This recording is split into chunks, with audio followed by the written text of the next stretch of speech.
हाँ जी।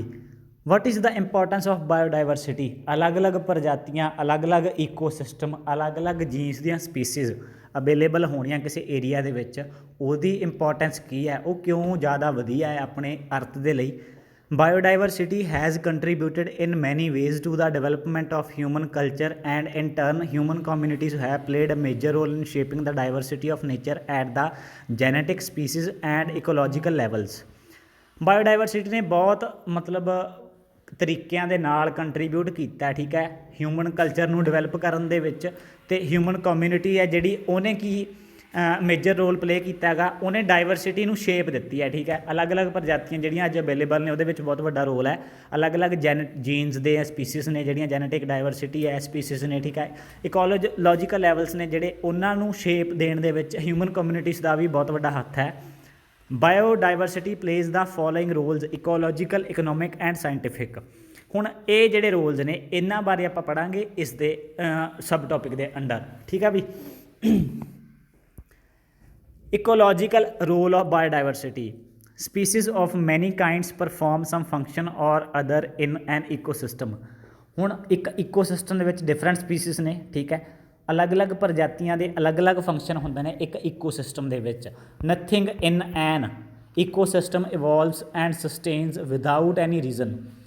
ਨਾ ਤਾਂ ਕੋਈ ਚੀਜ਼ ਇਵੋਲਵ ਹੁੰਦੀ ਹੈ, ਨਾ ਕੋਈ ਚੀਜ਼ ਰੁਕਦੀ ਹੈ, ਠੀਕ ਹੈ, ਨਾ ਕੋਈ ਚੀਜ਼ ਸਸਟੇਨ ਕਰਦੀ ਹੈ ਬਿਨਾਂ ਕਿਸੇ ਰੀਜ਼ਨ ਤੋਂ। ਹਰ ਇੱਕ ਚੀਜ਼ ਦਾ ਇਵੋਲਵ ਹੋਣਾ, ਹਰ ਇੱਕ ਚੀਜ਼ ਦਾ ਸਸਟੇਨ ਹੋਣਾ, ਉਹਦੇ ਪਿੱਛੇ ਕੋਈ ਨਾ ਕੋਈ ਰੀਜ਼ਨ ਹੁੰਦਾ ਹੈ, ਠੀਕ ਹੈ ਬੱਚੇ।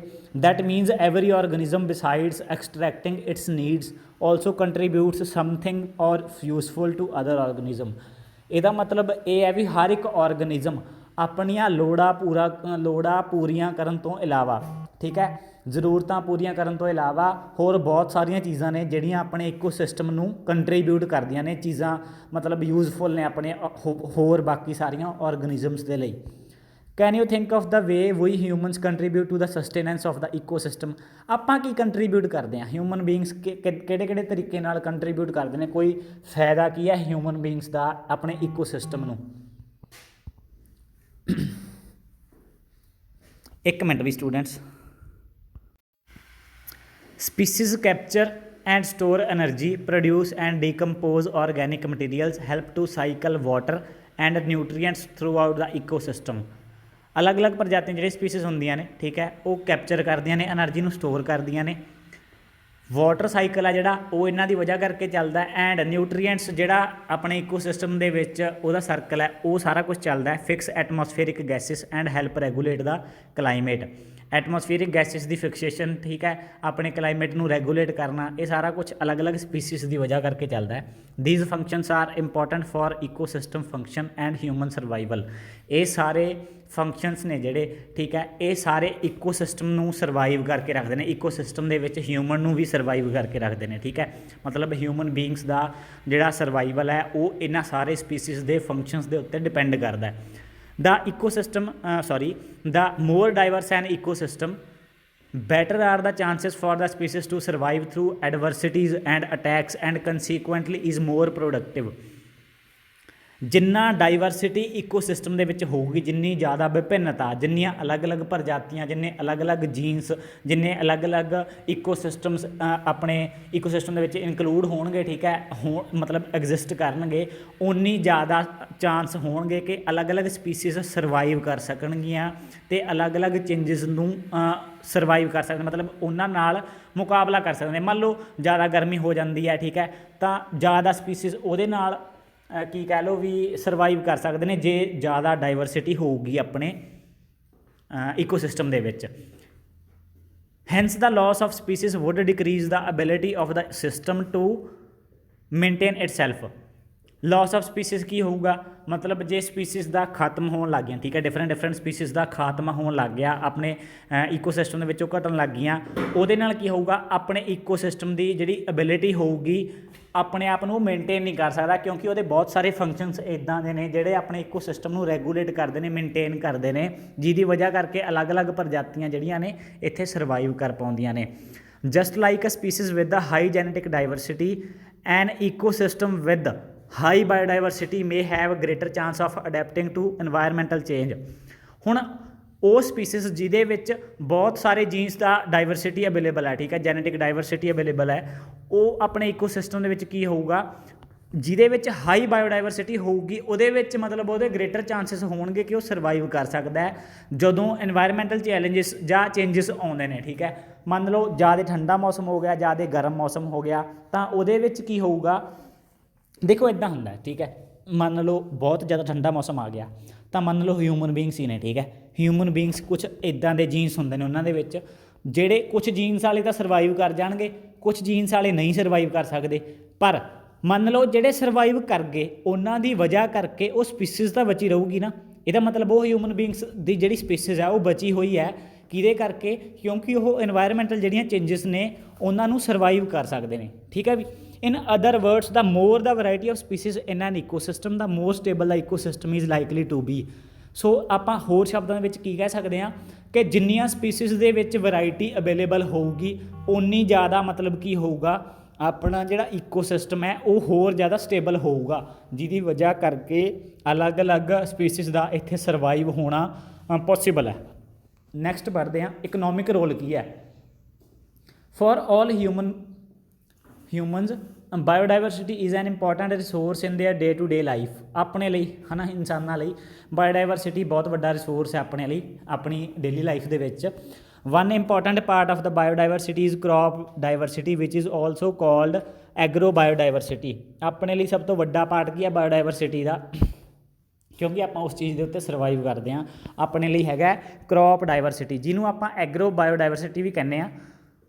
ਬਾਇਓਡਾਈਵਰਸਿਟੀ is seen as a reservoir of resources to be drawn upon for the manufacture of food, pharmaceutical and the cosmetic products। ਹੁੰਦਾ ਕੀ ਹੈ, ਜਿਹੜੇ ਕੋਸਮੈਟਿਕ ਪ੍ਰੋਡਕਟਸ ਹੁੰਦੇ ਨੇ, ਦਵਾਈਆਂ ਹੁੰਦੀਆਂ ਨੇ, ਆਪਣਾ ਮੈਨੂਫੈਕਚਰ ਹੁੰਦਾ ਜਿਹੜਾ ਫੂਡ, ਸਾਰਾ ਕੁਛ ਇਸ ਚੀਜ਼ ਦੇ ਉੱਤੇ ਮਤਲਬ ਕਿ ਕਿਤੇ ਨਾ ਕਿਤੇ ਡਿਪੈਂਡ ਕਰਦਾ। This concept of biological resource is responsible for the deterioration of the biodiversity. ਇਹ ਜਿਹੜਾ ਕੰਸੈਪਟ ਹੈ ਬਾਇਓਲੋਜੀਕਲ ਰਿਸੋਰਸਿਸ ਦਾ, ਇਹ ਕੀ ਕਰਦਾ ਹੈਗਾ, ਇਹਦੀ ਵਜ੍ਹਾ ਕਰਕੇ ਆਪਣੀ ਜਿਹੜੀ ਬਾਇਓਡਾਈਵਰਸਿਟੀ ਹੈ ਉਹਦੇ ਵਿੱਚ ਕਿਤੇ ਨਾ ਕਿਤੇ ਮਤਲਬ ਕਿ ਵਿਗਾੜ ਪੈ ਜਾਂਦਾ। At the same time it is also the origin of new conflicts dealing with the rules of division and appropriation of the resources, natural resources. ਉਸੇ ਟਾਈਮ 'ਤੇ ਮਤਲਬ ਵਿਗਾੜ ਕਿਵੇਂ ਪੈ ਜਾਂਦਾ, ਦੇਖੋ ਅਲੱਗ-ਅਲੱਗ ਡਾਈਵਰਸਿਟੀ ਦੀਆਂ ਚੀਜ਼ਾਂ ਕ੍ਰੌਪਸ ਨੇ ਆਪਣੀਆਂ, ਠੀਕ ਹੈ, ਪਲਾਂਟਸ ਨੇ ਜਿਹਨਾਂ ਨੂੰ ਦਵਾਈਆਂ ਦੇ ਵਿੱਚ ਵੀ ਇਸਤੇਮਾਲ ਕੀਤਾ ਜਾਂਦਾ, ਫੂਡ ਵੀ ਮੈਨੂਫੈਕਚਰ ਕੀਤਾ ਜਾਂਦਾ, ਕਾਸਮੈਟਿਕ ਪ੍ਰੋਡਕਟਸ ਵੀ ਉਹਦੇ ਤੋਂ ਬਣਦੇ ਨੇ, ਠੀਕ ਹੈ। ਉਹਦੀ ਵਜ੍ਹਾ ਕਰਕੇ ਮਤਲਬ ਕਿਤੇ ਨਾ ਕਿਤੇ ਜਿਹੜੀ ਚੀਜ਼ ਦੀ ਜ਼ਿਆਦਾ ਡਿਮਾਂਡ ਹੈ ਉਹ ਚੀਜ਼ ਜ਼ਿਆਦਾ ਆਪਾਂ ਕੀ ਕਰਦੇ ਹਾਂ, ਗਰੋ ਕਰਦੇ ਹਾਂ। ਉਸ ਚੀਜ਼ ਕਰਕੇ ਬਾਇਓਡਾਈਵਰਸਿਟੀ ਦੇ ਵਿੱਚ ਕਿਤੇ ਨਾ ਕਿਤੇ ਮਤਲਬ ਕਿ ਜਿਹੜੀਆਂ ਸਪੀਸੀਜ਼, ਹੁਣ ਜਿਵੇਂ ਮੰਨ ਲਓ ਪਹਿਲਾਂ ਜੇ ਆਪਾਂ ਨੈਚੁਰਲੀ ਤੌਰ 'ਤੇ ਗੱਲ ਕਰੀਏ, ਉਹ ਚੀਜ਼ਾਂ ਗਰੋ ਕਰਨਗੀਆਂ ਜਿਹੜੀਆਂ ਇੱਥੇ ਆਟੋਮੈਟਿਕਲੀ ਸਰਵਾਈਵ ਕਰ ਸਕਦੀਆਂ ਨੇ, ਠੀਕ ਹੈ। ਆਪਣੇ ਆਪ ਤਾਂ ਉਹੀ ਚੀਜ਼ਾਂ ਗਰੋ ਕਰਨਗੀਆਂ ਜਿਹੜੀਆਂ ਉਸ ਪਾਰਟੀਕੂਲਰ ਐਟਮੋਸਫੀਅਰ ਕਹਿ ਲਓ, ਉਸ ਇਕੋਸਿਸਟਮ ਦੇ ਵਿੱਚ ਅਡੈਪਟ ਕਰ ਸਕਦੇ ਨੇ ਆਪਣੇ ਅਕੋਰਡਿੰਗ, ਠੀਕ ਹੈ। ਪਰ ਆਪਾਂ ਉਹ ਚੀਜ਼ ਗਰੋ ਕਰਾਂਗੇ ਜਿਹੜੀ ਚੀਜ਼ ਦੀ ਡਿਮਾਂਡ ਜ਼ਿਆਦਾ ਹੈ, ਠੀਕ ਹੈ। ਉਹਦੀ ਵਜ੍ਹਾ ਕਰਕੇ ਬਾਇਓਡਾਈਵਰਸਿਟੀ ਦੇ ਵਿੱਚ ਕਿਤੇ ਨਾ ਕਿਤੇ ਵਿਗਾੜ ਪੈ ਜਾਂਦਾ, ਠੀਕ ਹੈ। ਨਵਾਂ ਕਨਫਲਿਕਟ ਕੀ ਫਾਇਦਾ ਹੁੰਦਾ ਗਾ, ਮਤਲਬ ਕਿ ਕਿਹੜੀ ਚੀਜ਼ ਜ਼ਿਆਦਾ ਚਾਹੀਦੀ ਹੈ ਉਹ ਚੀਜ਼ ਜ਼ਿਆਦਾ ਗਰੋ ਕਰ ਲਾਂਗੇ, ਦੂਜੀ ਚੀਜ਼ ਨੂੰ ਆਪਾਂ ਕੀ ਕਰ ਲਾਂਗੇ, ਇਗਨੋਰ ਕਰ ਦਾਂਗੇ, ਠੀਕ ਹੈ। Some of the important economic commodities that the biodiversity supplies to the human kind are food crops. ਕਿਹੜੀਆਂ ਚੀਜ਼ਾਂ ਇਕਨੋਮਿਕ ਕਮੋਡਿਟੀਜ਼ ਕਿਹੜੀਆਂ ਨੇ ਜਿਹੜੀਆਂ ਆਪਾਂ ਨੂੰ ਬਾਇਓਡਾਈਵਰਸਿਟੀ ਸਪਲਾਈ ਕਰਦੀ ਹੈ?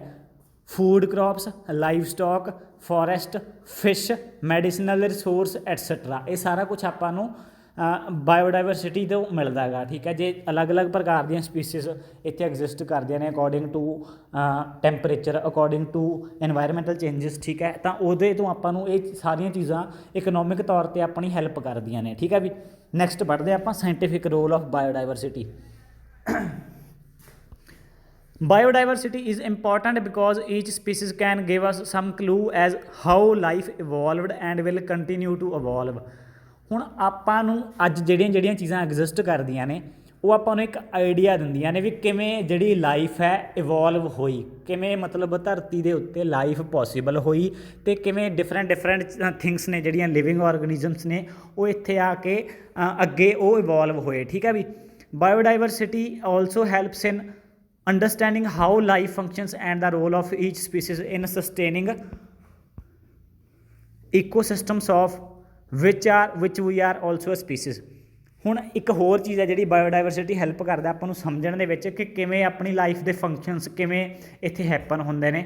ਹਰ ਇੱਕ ਸਪੀਸੀਜ਼ ਦਾ ਆਪਣੀ ਹਿਊਮਨ ਬੀਇੰਗ ਦੀ ਜਿਹੜੇ ਆਪਾਂ ਮੰਨ ਲਓ ਅਲੱਗ-ਅਲੱਗ ਸਪੀਸੀਜ਼ ਇੱਥੇ ਹੈਗੀਆਂ ਨੇ, ਉਹਨਾਂ ਨੇ ਕਿਵੇਂ ਆਪਣਾ ਇਕੋਸਿਸਟਮ ਜਿਹੜਾ ਸੰਭਾਲਿਆ, ਕਿਵੇਂ ਕ੍ਰੀਏਟ ਕੀਤਾ, ਜਿਹਦਾ ਅੱਜ ਆਪਾਂ ਹਿੱਸਾ ਆਂਗੇ। ਠੀਕ ਹੈ। This fact must be drawn upon every one of us so that we live and let other species also live their lives। ਇਹ ਚੀਜ਼ ਸਾਰਿਆਂ ਨੂੰ ਸਾਨੂੰ ਸਮਝ ਹੋਣੀ ਚਾਹੀਦੀ ਹੈ ਵੀ ਕਿਵੇਂ ਇਹ ਲਾਈਫ ਉਤਪੰਨ ਹੋਈ ਅਰਥ ਦੇ ਉੱਤੇ, ਕਿਵੇਂ ਅਲੱਗ-ਅਲੱਗ ਸਪੀਸੀਜ਼ ਕਰਕੇ ਇੱਕ ਇਕੋਸਿਸਟਮ ਡਿਵੈਲਪ ਹੋਇਆ ਜਿਹਦਾ ਇਨਸਾਨ ਵੀ ਹਿੱਸਾ ਬਣੇ। ਤਾਂ ਕਿ ਇਹ ਚੀਜ਼ ਦੀ ਆਪਾਂ ਨੂੰ ਸਮਝ ਕਿਉਂ ਹੋਣੀ ਚਾਹੀਦੀ ਹੈ, ਤਾਂ ਕਿ ਆਪਾਂ ਹੋਰ ਪ੍ਰਜਾਤੀਆਂ ਦੇ ਨਾਲ ਛੇੜਛਾੜ ਨਾ ਕਰੀਏ, ਆਪਾਂ ਆਪਣੀ ਜ਼ਿੰਦਗੀ ਵਧੀਆ ਤਰੀਕੇ ਨਾਲ ਬਤੀਤ ਕਰੀਏ, ਪਰ ਨਾਲ ਨਾਲ ਇਹ ਵੀ ਧਿਆਨ ਰੱਖੀਏ ਕਿ ਹੋਰ ਸਪੀਸੀਜ਼ ਨੂੰ ਆਪਾਂ ਡਿਸਟਰਬ ਨਾ ਕਰੀਏ। ਬਾਕੀ ਸਪੀਸੀਜ਼ ਨੂੰ ਵੀ ਇੱਥੇ ਰਹਿਣ ਦਾ ਓਨਾ ਹੀ ਅਧਿਕਾਰ ਹੈ ਜਿੰਨਾ ਆਪਾਂ ਨੂੰ ਹੈ। ਸੋ ਆਪਾਂ ਬਿਨਾਂ ਉਹਨਾਂ ਨਾਲ ਛੇੜਛਾੜ ਕੀਤੇ ਆਪਾਂ ਆਪਣੀ ਜਿਹੜੀ ਲਾਈਫ ਹੈ ਵਧੀਆ ਤਰੀਕੇ ਨਾਲ ਸਪੈਂਡ ਕਰ ਸਕੀਏ, ਜਿਹਦੀ ਵਜ੍ਹਾ ਕਰਕੇ ਕਿਸੇ ਹੋਰ ਸਪੀਸੀਜ਼ ਨੂੰ ਨੁਕਸਾਨ ਨਾ ਹੋਵੇ।